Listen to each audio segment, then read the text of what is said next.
Birthday কার জিসান? হুম,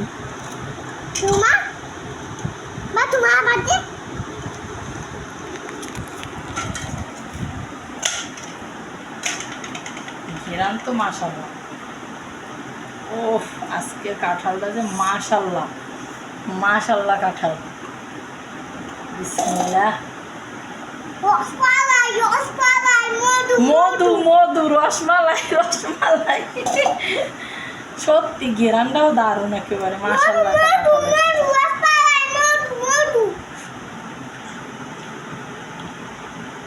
আবার বলো।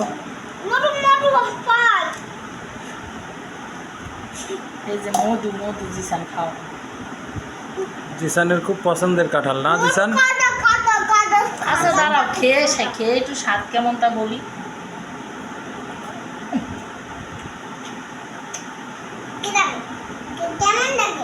মিষ্টি আছে মোটামুটি ভালোই। মাশাল্লাহ আলহামদুলিল্লাহ ভালোই। আর এক করে খাইতে পারবা। হুম।